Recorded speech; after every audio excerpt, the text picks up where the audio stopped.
Okay, so let's start. Good afternoon to everybody. This is school year 2021-2022. And we are now in the second week of the opening of classes. Then we must have to move on with this new normal of classes, that is modular and at the same time blended learning. We will try to reach out to you through internet and at the same time through modules.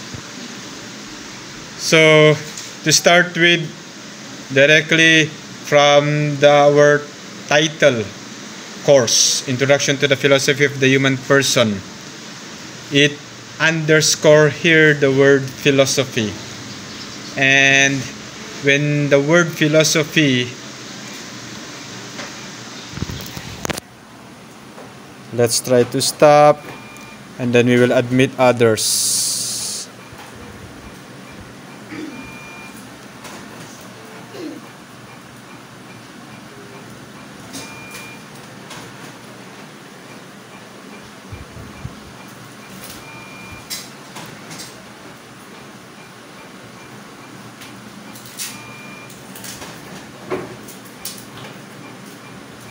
Okay, let's continue, manen.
So from our course title, could you see it?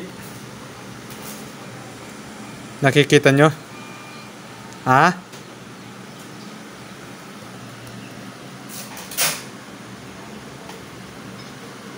Ayusin natin.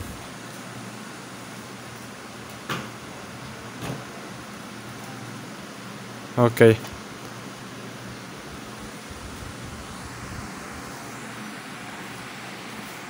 Kung ano po ang nakikita niya dito, yun na po ang nandoon sa LES ninyo. So bali, ang ginawa natin iniksian natin yung module ninyo, pinangalanan natin na learning activity sheet. So kinuha ko po yung mga key points doon para basahin at intindihin at meron kayong assessment doon.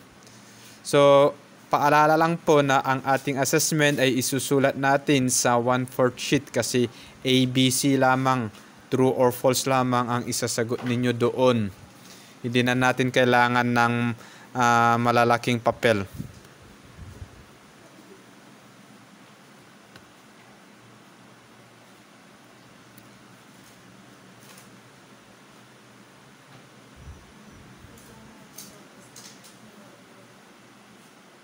Okay na, nakikita na. Sus, daitan, distribute tayo manin. Again, so dito sa ating klase, nag-umpisa po yan sa pag-intindi natin. We must have to know, we must have to understand the subject that we are undertaking. No? So with the title, Introduction to the Philosophy of the Human Person, we need to understand the word philosophy because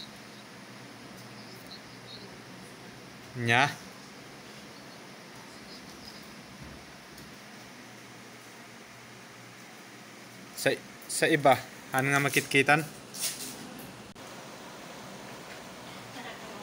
Okay. Philosophy in simple words is a way of thinking about the world, the universe, and society. It works by asking basic questions about the nature of human thought, the nature of the universe, and the connection between them. The ideas in philosophy are often general and abstract. So makikita ninyo dito na it started from simple words. Is a way of thinking about the world. Kasi lang dyan, simple lang nga banbanag nga apay nga kastoy. Dagitoy da nga sa ludsod, these questions would have to hunger them, mabisinandang amuon iti kinagpesuan na noin niya iti gapuanan na amin dagito yung mapaspasamak.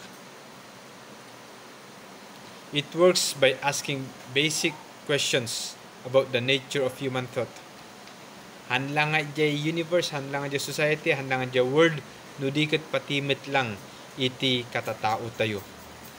Since ti tao, it's part iti universe. Okay? It's part of the world. Iti kuan na dito philosophy, the last sentence, it says, the ideas in philosophy are often general and abstract. Ibig sabihin, talagang nangangatumutunan dito yung very general, pangkalahatan. Awan nga specific. No kuma iti ABM, ada specific subjects da, specialized subjects da. No kuna tayo nga general, pangamamin. And no kuna tayong abstract, kastalangan tay-type lang iti panunod tayo. It is only flying into our minds. Awan diya kuna tayo nga konkreto nga paki-applyan tayo. Philosophy is the study of humans and the world by thinking and asking questions. So ganun po lamang pag-umpisa natin ng philosophy. It starts in asking question. Kung hindi ka nagtatanong, then hindi po madadagdagan ang ating karunungan. It is a science and an art. Bakit science? Kasi mayroon po yung steps. There is an order that you must have to follow. Especially in language, that there is the what you call that one, sequence. There is the pattern of speeches that we must have to follow so that it will not become wrong grammar. And an art. Bakit an art? It is because you must have to persuade.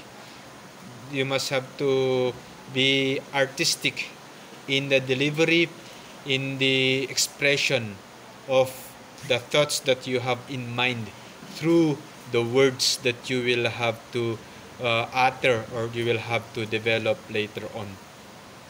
Philosophy tries to answer important questions by coming up with answers about real things and asking why. Kung sa science, ang katanungan na ating sinasagot ay what? Dito sa philosophy, ang napakahirap na ating sagutin ay ang katanungan na why. Dito na po talagang lalabas yung ating kaloob-looban ng ating utak para masagutan yung tanong na why. So dito naman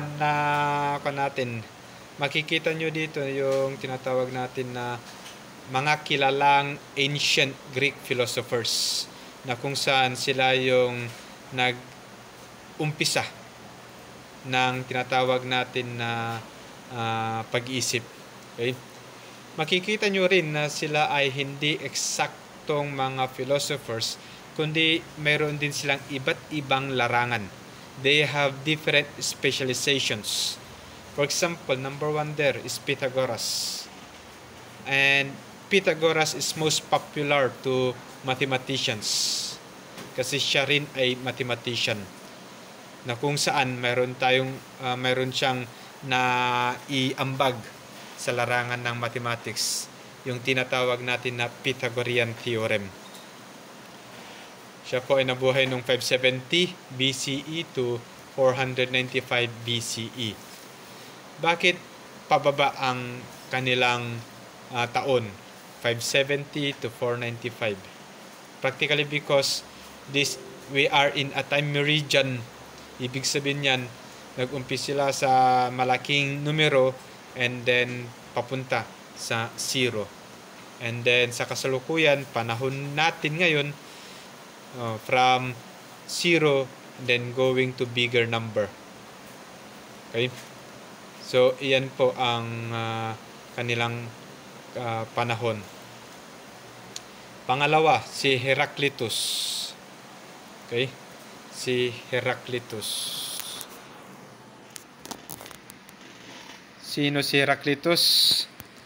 He proposed that everything that exists is based on higher order or plan, which he called logos. Ibig niyang sabihin, mayroong yung ating karunungan, kung sino man tayo, ay mayroon pang mas mataas yung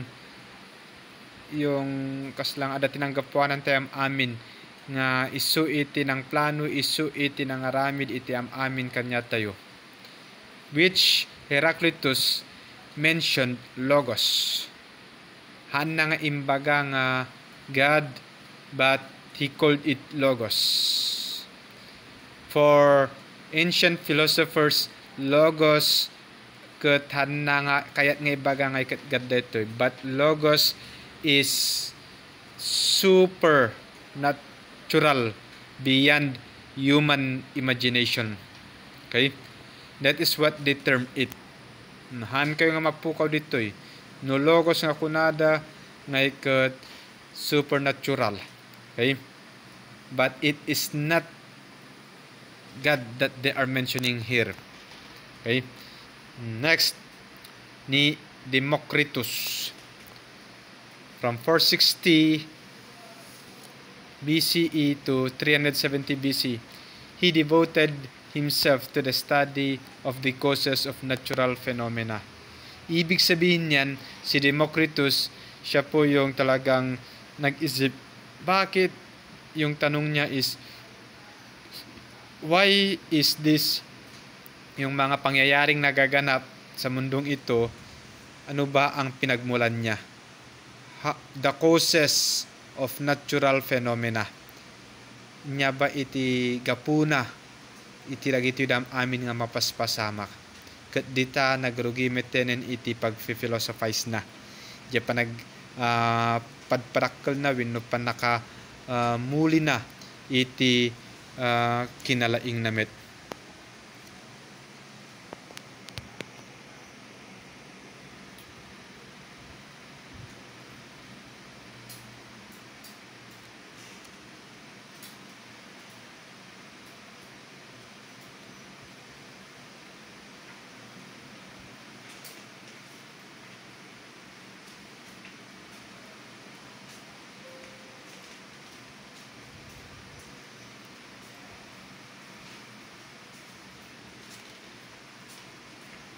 Okay, so we continue. Number 4 is Diogenes of Sinope. Meron na yan. Medyo mahina lang ang signal natin. Meron na.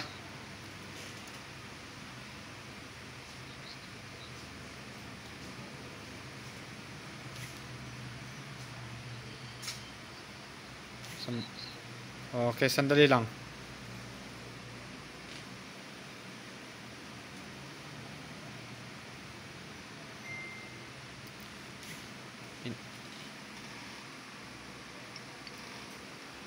Orayin nyo lang, paumayin letan.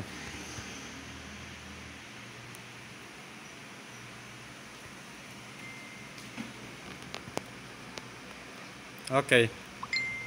So, Pagpatuloy. Number 4 is Diogenes of Sinope. From 412 to 323, he was known advocate of living a simple and virtuous life. So, ibig sabihin yan, siya po yung nag-umpisa na pag-isipan yung tinatawag natin na mamuhay ng marangal. So, dito na papasok ang morality. Dito na papasok ang isang branch ng philosophy na tinatawag natin na ethics. Okay? So, kailangan din natin yan. Haan lang nga dayjay inta nalaing no dikat adamat jay kunat tayo nga magandang pag-aasal. Okay? Number 5, si Epicurus. He believed that philosophy could enable man to live a life of happiness. Ibig sabihin yan, na para kay Epicurus, haan tayong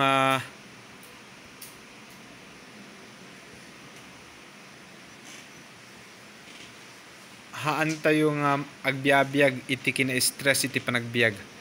Okay? No kahit nasa uwen nga ikat iti panagbiag tayo nga ikat agbiag tayo ana naragsak. We live a happy life. Ikat imagine nyo matlaing no talagang very lonely ti panagbiag tayo, walang kabuhay-buhay. So nga kailangan met lang agbiag agkwata met lang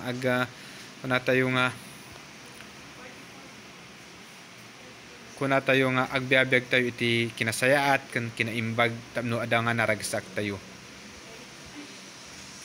which no ni Diogenes ken ni Epicurus talagang agkwada ito'y kaalaan nga duwa nya apa ya.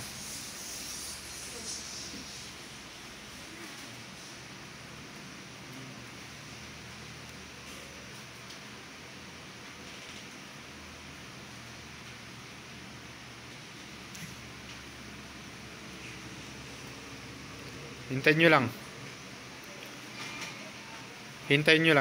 lang. Meron na yan. Okay? Sinasabi ko sa inyo na si Diogenes at saka si Epicurus, magkatugma po yan ang kanilang pananaw sa buhay.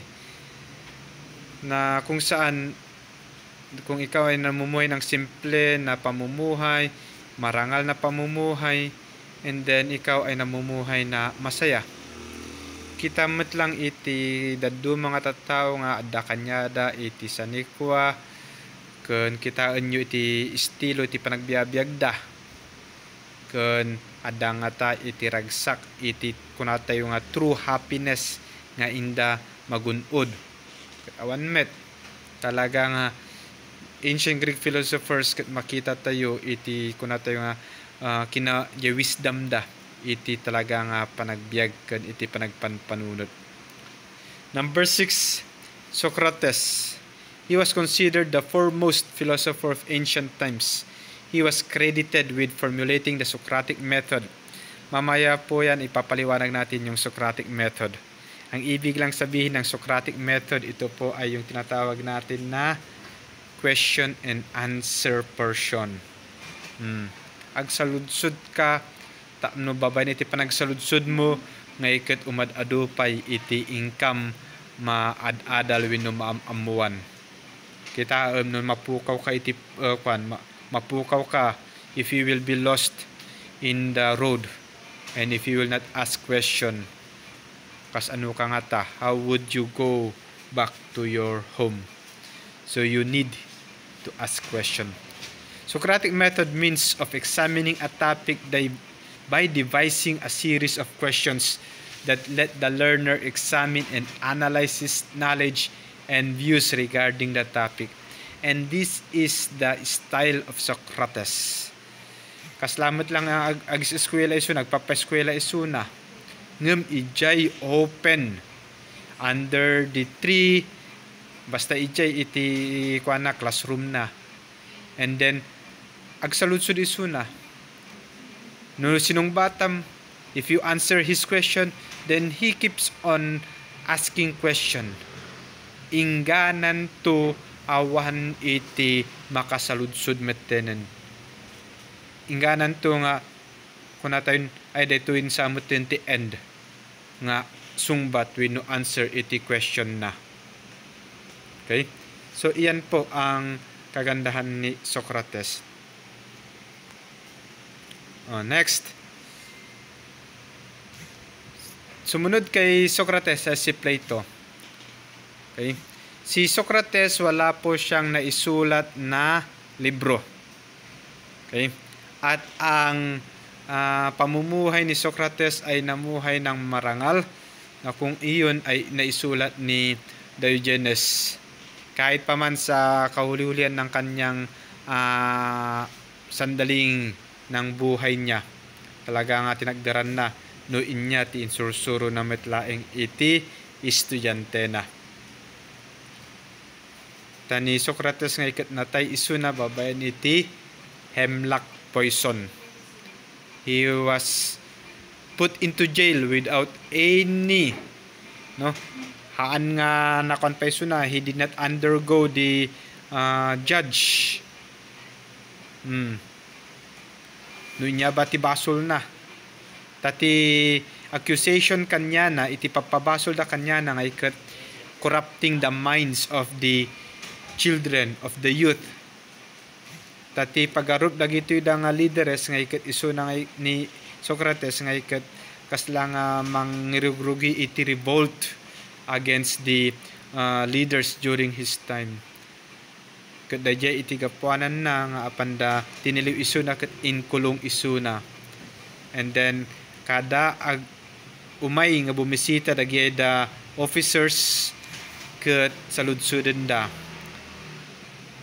You will be freed from jail no babawiom dagay da insursurum kun dagitoy da nga agtutubo.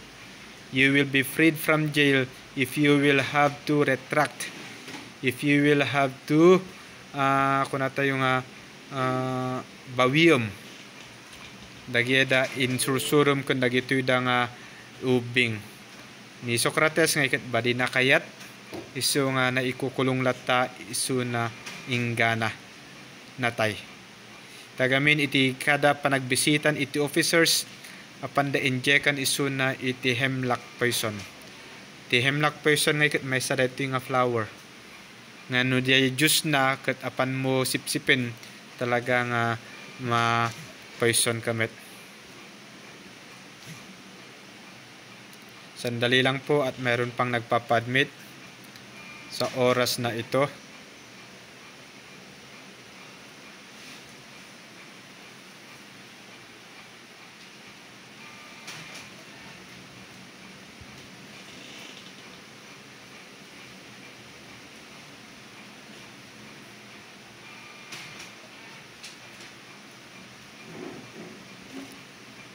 Moving on, number 7 na po tayo, si Plato.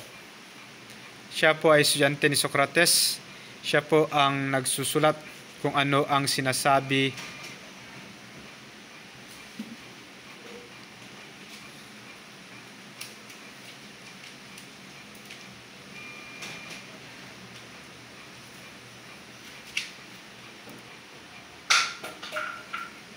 pa sino dayta naka-onti mic na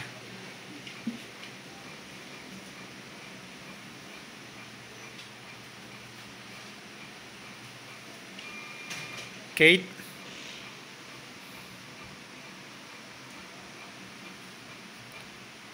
Sige siya kunti mang-mute para kanya na. Okay na, okay na.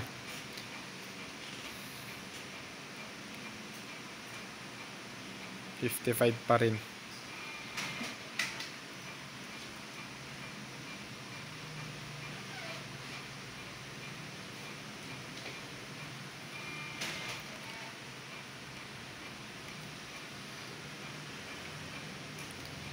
So sabi ko kanina si Plato siya ang nagsulat kung ano ang itinuturo ni Socrates.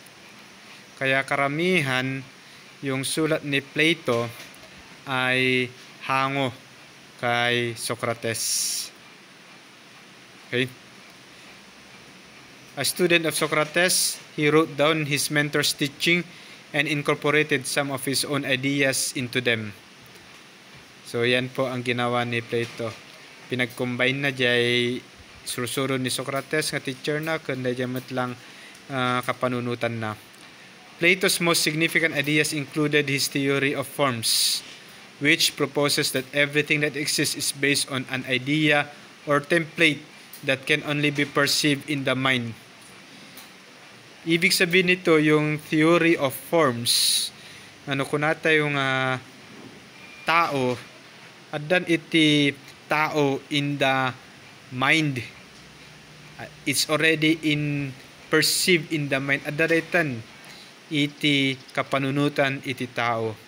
Hindi na aramid tayon, then daytan konkreto nga tao nga kunkunadan.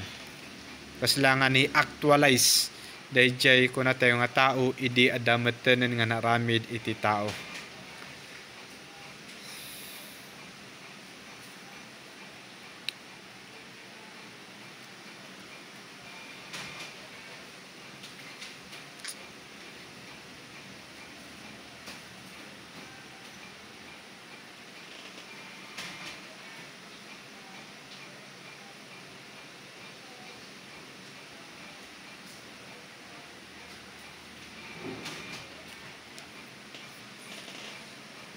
Plato is also known for his dialectic method. Nuko na tayo nga dialectic. A method of inquiry where two opposing ideas are discussed in an attempt to arrive at new knowledge. Dito ko na tayo nga dialectic. A method of inquiry. Dito ko na tayo nga Socratic method metenen. Opposing ideas are discussed in an attempt to arrive at a new knowledge. Okay? So when we speak of dialectic, this is what we are referring it to the dialectic method. And last contribution of Plato to the philosophy is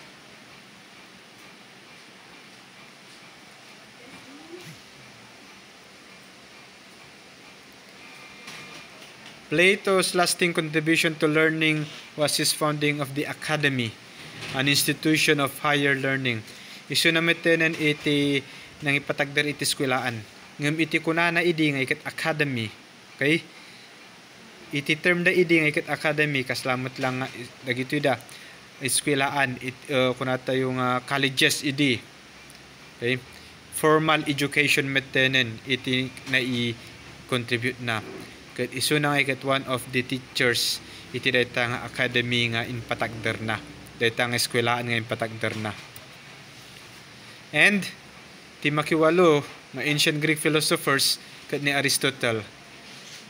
He attended the academy nga inpatagder ni Plato and was the prominent student of Plato.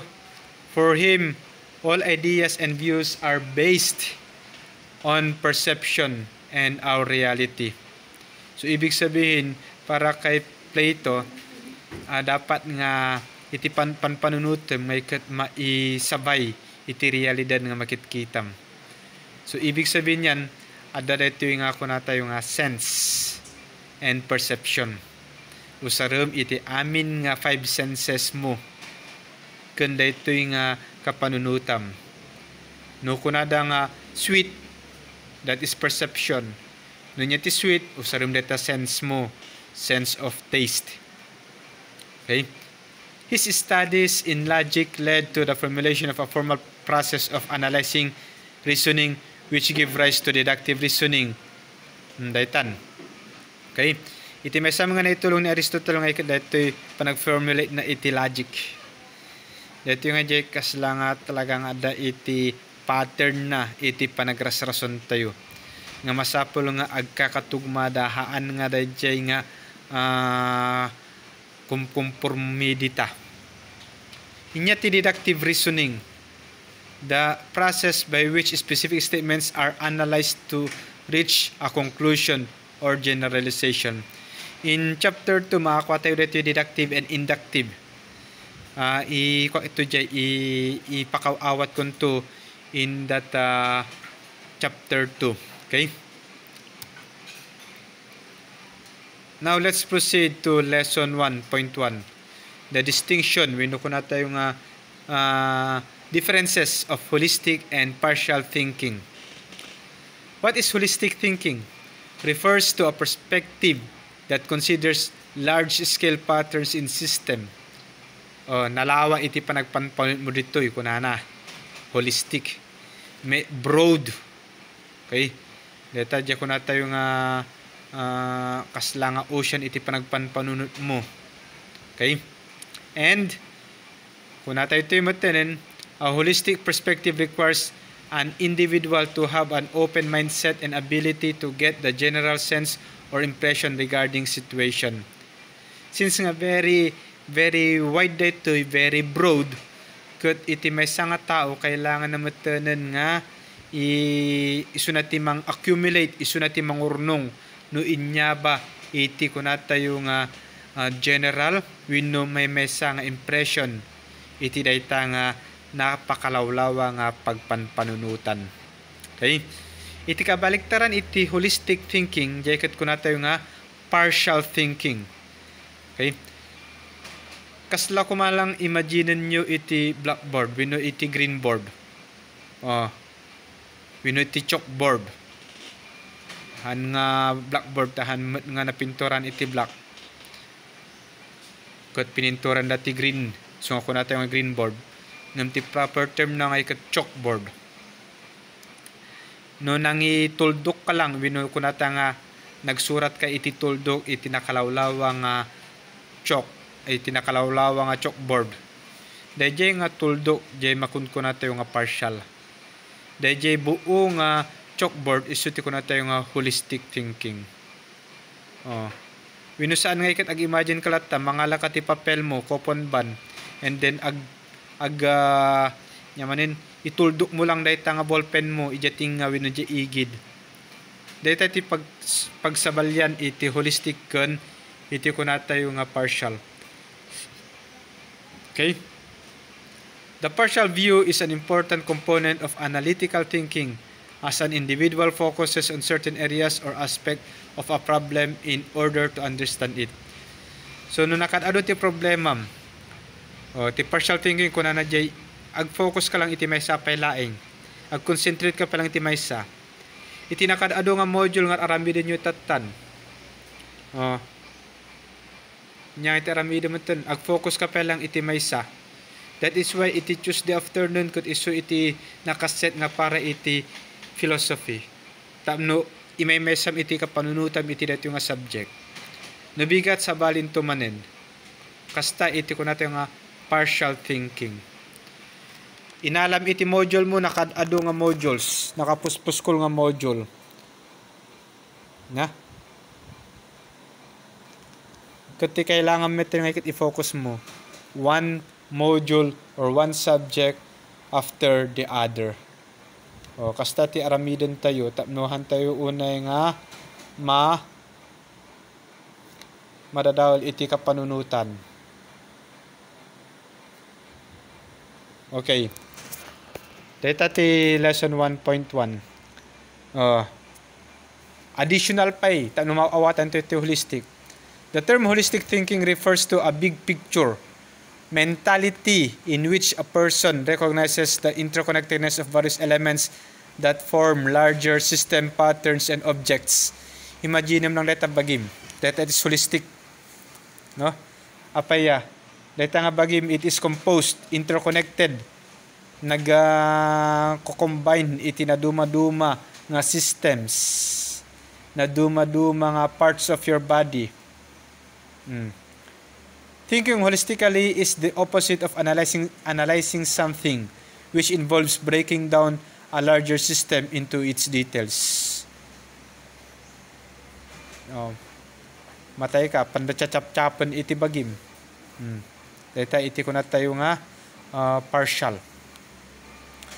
Holistic medicine is a prominent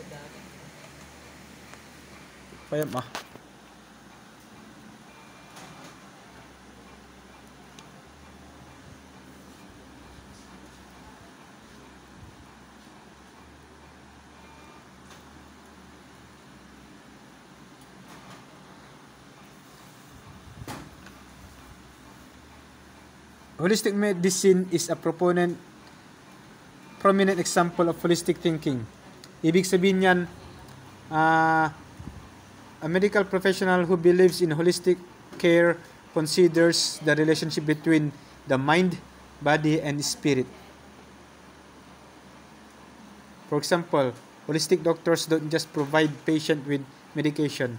Instead, they look at ways to improve life balance and eradicate health problems from the root source.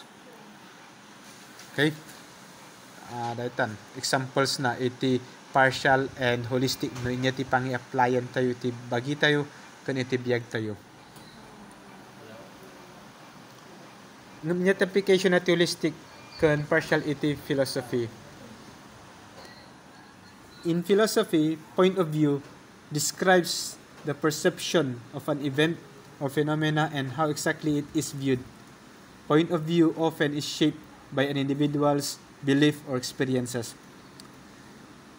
So when we speak of point of view, that is what we call the partial. Okay? Kasi ikaw lamang ang sika lang iti makin ko ijay makin panunot. Okay? Ngumno iti holistic kun natay manen iti kaduan, karamihan nga kapanunutan. Nga haan mong may parehas iti kapanunutan met iti ad-ado. Kan kastamat lang, haan mo nga maimay sa iti kad-ado nga kapanunutan da, iti panunut mo met laeng. So dayta iti pagsabalan na iti holistic and partial in line of philosophy. Okay?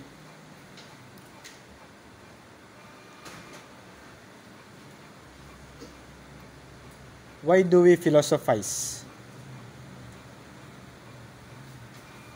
We all have the potential to philosophize since we have the tendency to wonder and doubt.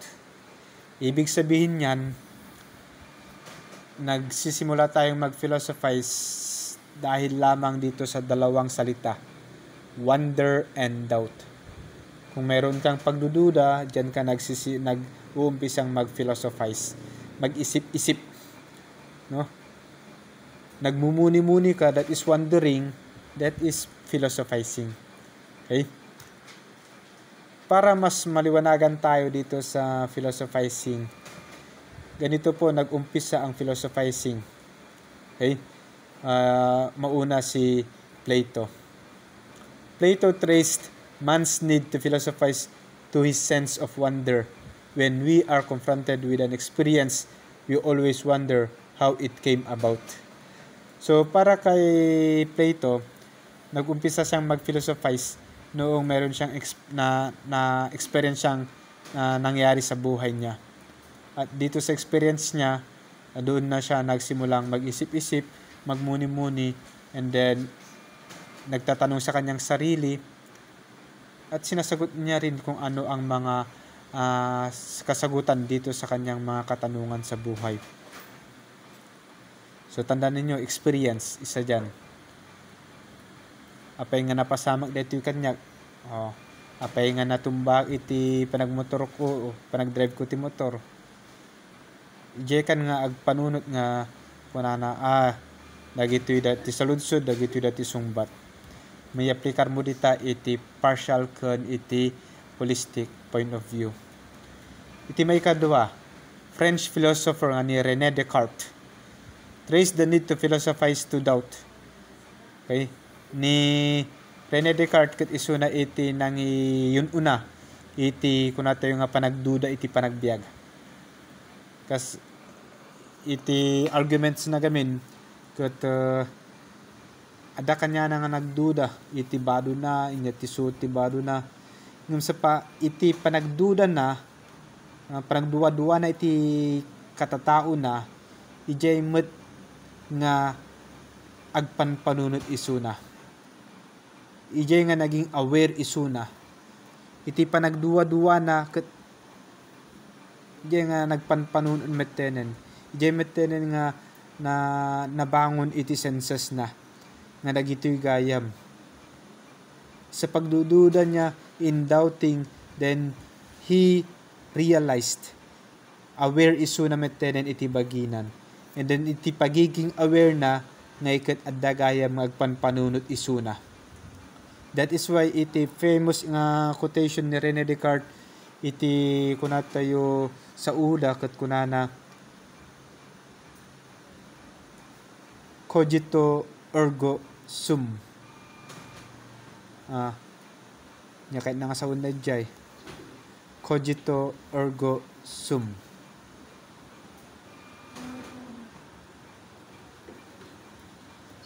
I doubt, therefore I exist.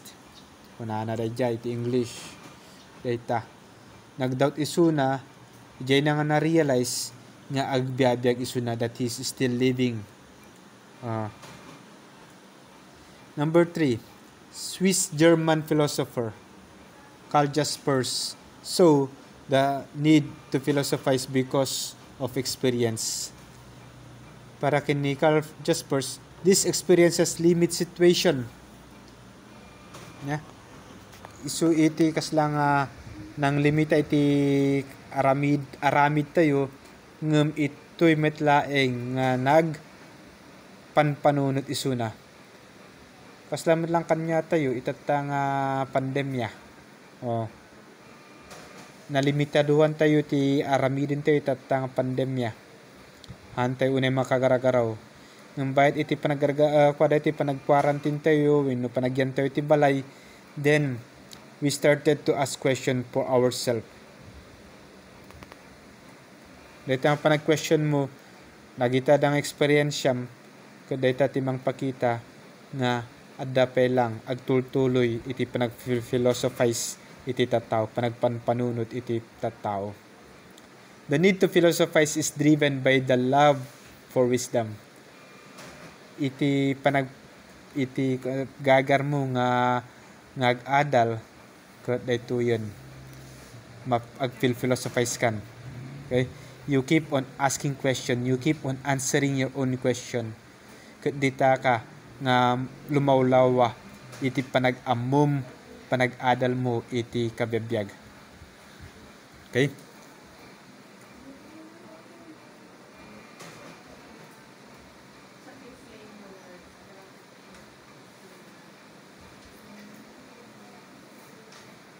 Ito matinti lesson 1.3 reflection.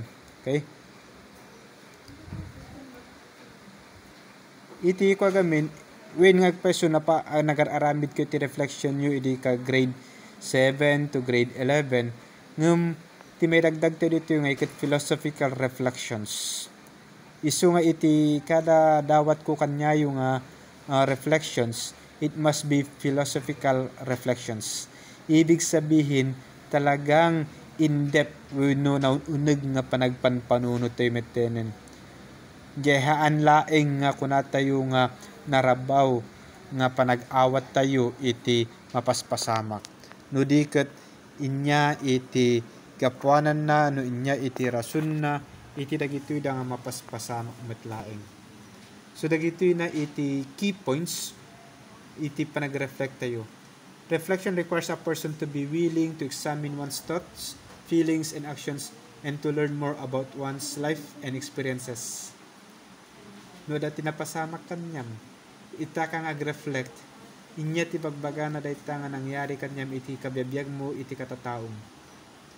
Human self-reflection is the capacity of humans to exercise introspection and to attempt to learn more about their fundamental nature and essence. Agsubli dito nga panag-reflect mo iti bagim metlaeng. This question is asking on yourself also. Okay? Philosophy has an important place in our daily lives. Engaging in philosophical reflection leads to the development of beneficial skills that individuals can apply in everyday situations. Ibig sabihin nito, sa araw-araw na talagang pamumuhay natin, nagfi-philosophize tayo, no? Umang-angat kuma iti panagrasrason, umang-angat kuma iti kuna tayo nga development iti panagpanpanunot tayo, iti bayat iti experience tayo nga ada kuma iti development na nga intayo maadal wenno maawatan ken dagitoy da nga napasamak iti panagbiag tayo. Okay? Nyapay.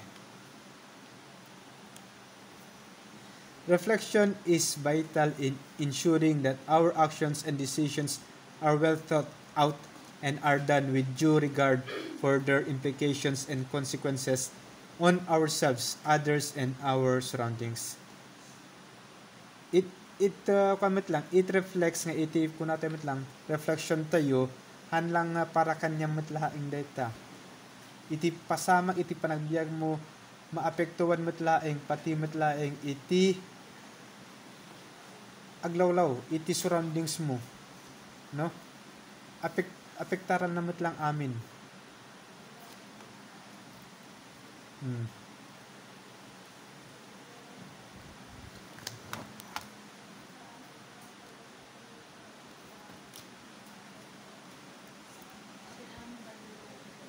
In the process of doing philosophy, it is critical to have a holistic point of view. Antayo nga madala iti kapanunutan iti kaduan. Karkaro ni emotions ti apanday parpa ipasang kanya tayo. Masapol nga adda iti kunata yung sarilim nga kapanunutan wenno decision metlaeng nga manggapu iti daduma nga suggestions wenno iti kunata yung reflection iti daddo mga tattao. Wisdom, as it refers to a person's ability to apply knowledge to daily life, particularly in making sound choices and judgment. Dito iti pagsabalyan na iti knowledge ken wisdom. Iti knowledge when nagyadad-adalin tayo. Ngumno ko nato yung wisdom, dito iti panang aplikar tayo iti simple nga banbanag iti ordinaryo a panagbiag tayo. Na? Dito inadadal mo ket i-aplikar mo. Nya? Iti simple nga paspasamak iti panagbiag tayo. And finally, knowledge of philosophy can contribute to self-development. Isu nga iti especially iti Humes ket iti specialized subjects yu ket kaduanan na nagado iti reflections, nagado iti writings nga mapaspasamak kanyayo. It is because it train da iti kunata yung sharp nga panagpanunot. Wenno kunata yung na unig nga panagpanpanunot yung metlaeng. Na unlike iti ABM kan iti STEM nga talaga nga mapanda iti specialization iti mathematics kan iti sciences tapno ijay matilinyada. Tada tayo nga Humes ket iti kwa tayo yung i-develop tayo iti panunot tayo iti rikna tayo nga makilangen-langen, we need to relate, we need to socialize with other people. Tada iti ma-develop kanya tayo. The mind, the heart, and the relationship with other people. Paano natin examples of activities that emanated from deliberate reflection. No, kung na tayong pinagpanunutan tayo laeng. Learning from your previous mistakes and not repeating them again. Dito iti kung na tayong mangipakita nga talaga nga dati inadal mo. Ijay ka malimit laeng. Haan nga dayjay nga ulit-ulit nga aramiden iti the same nga kamalimit laeng. Ibig sabihin yan, you are not reflecting, you are not learning from your own mistakes. Okay? Evaluating and knowing the best choice from a set of options. Amumutenen itinagado nga pagpilyam amumutenen no inya ti priority nga pilyam iti panang aplikan mo dayta nga solusyon iti problema iti panagbiag mo. And then gaining a holistic point of view first before making any conclusion. So holistic point of view yung pananaw ng mga ibang tao, yung pag-isip ng mga ibang tao, yung suggestions ng mga ibang tao. And then ikaw na rin yan na po yung partial, ikaw na ang ag-collate wenno urno ng amin dagitoyda nga holistic point of view no niya bati best nga may aplikar para kanyan wenno para dayta nga solusyon iti problema metlaeng. So iyan lang po ang chapter 1 natin. Lessons 1, 2, 3.